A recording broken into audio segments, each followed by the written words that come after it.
جو اپنے دل کو صاف رکھتا ہے، بڑے بڑے تہجد گزار اس کو نہیں پکڑ سکیں گے، بڑے بڑے عمل والے اس کو نہیں پکڑ سکیں گے۔ ایک واقعہ یاد آ گیا، سنا دوں کہ ٹائم آپ کا پورا ہمارا ہے؟ اچھا، میرے نبی نے فرمایا اس دروازے سے ایک جنتی آ رہا ہے۔ تو ایک صحابی اندر آئے، ہاتھ میں جوتا، پاؤں میں داڑھی میں پانی، وضو۔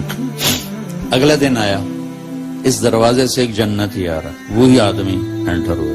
اگلے دن آیا، اس دروازے سے جنتی آ رہا ہے، وہی آدمی 3 دن مسلسل۔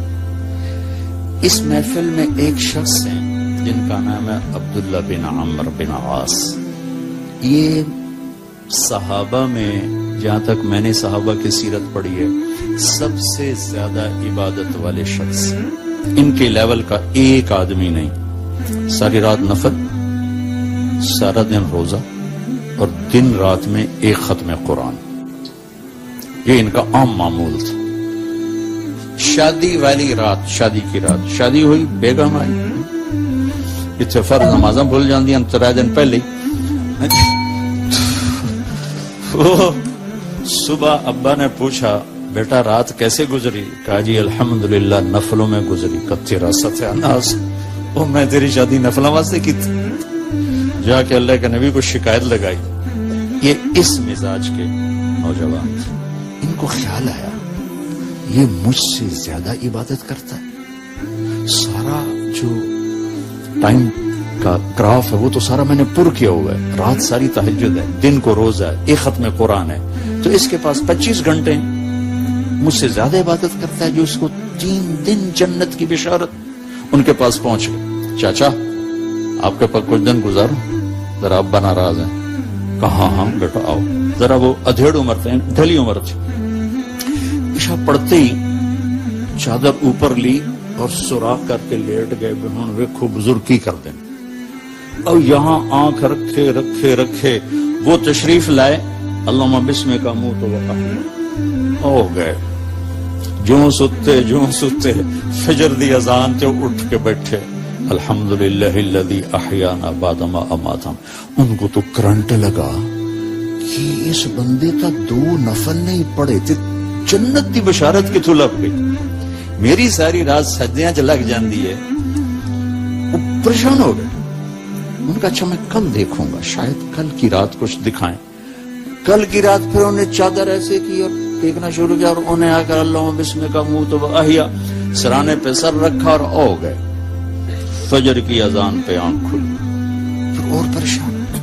اس زمانے میں تو منافق تہجد نہیں چھوڑتا تھا۔ تیسری رات کا میں دیکھوں گا، تیسری رات دیکھا تو وہی کام، 2 نفل نہیں پڑے، وہ پھٹ پڑے۔ کہنے کے چاچا سچی بتاؤ، میں نے 3 دن تیرے جنتی ہونے کی بشارت سنی۔ میری گھر کوئی لڑائی نہیں تھی، میں دیکھنے آیا تھا تو کیا کرتا ہے چاچا، تو تا ساری رات ستا رہ جانا، تینوں جنت کی میں لب گئی۔ ان کا بیٹا جو تو نے دیکھا ہے یہی ہے اور کچھ نہیں۔ اب نہ تو نبی کی بات کو غلط کہہ سکتے، وہ تو حق اور سچ ہے، لہذا نہ وہ بات ہضم ہو رہی کہ وہی بندہ ساری رات ستا پہ ہو گئے تو ستیاں جنت لب جائے، یہ بھی اوکھا جا کم۔ تو ایسے نا ماٹھے چل پڑے، بے یقینی کی کیفیت۔ تو انہیں پیچھے سے بولا بھتیجے ادھر آ، اب تمہیں اندر کی راز کی بات بتاتا ہوں۔ یہ یہاں ہاتھ رکھا، کہنے یہ دل ہے نا، یہ اس میں دنیا کے کسی انسان کے لیے نفرت کوئی، اور اللہ جب کسی کو کوئی دولت نعمت دیتا ہے، مجھے کبھی حسد نہیں ہوا۔ اب ان کا باڈی ری ایکشن دیکھنا، کہنے لگے ہاذا ہوا، یہ ہے، ایک دم اچھلے، ہاذا ہوا، یہ ہے جس نے تمہیں زندہ جنتی بنا دیا، دنیا میں جنتی بنا دیا۔ پھر کہنے لگے پر یہ کرے گا کون؟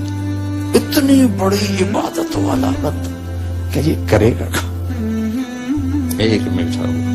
میرے بھائیو، انسان اپنی نیچر نہیں بدل سکتا، وہ ٹورانٹو میں رہے یا وہ چارڈ میں رہے یا وہ کیمپ، میں تو ان صحراؤں میں پھرا ہوں، زندگی کا خوفناک نقشہ دیکھا ہے، ہزاروں سال پرانی زندگی۔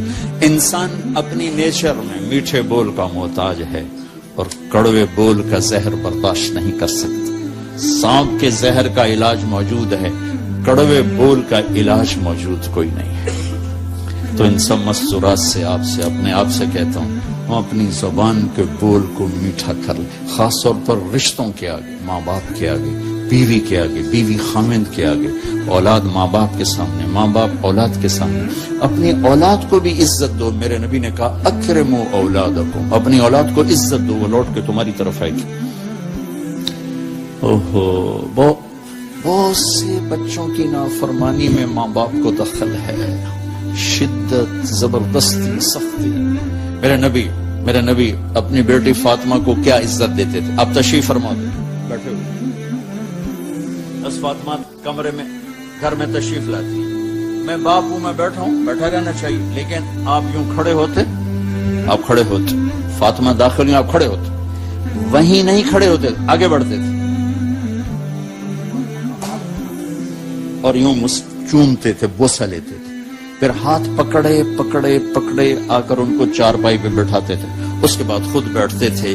یہ میرے نبی نے اولاد کو عزت دے کے دکھایا۔ ہم تو اولاد کو اپنی ملکیت سمجھ کے رگڑا دے دیتے ہیں، وہ باغی ہو جاتے ہیں۔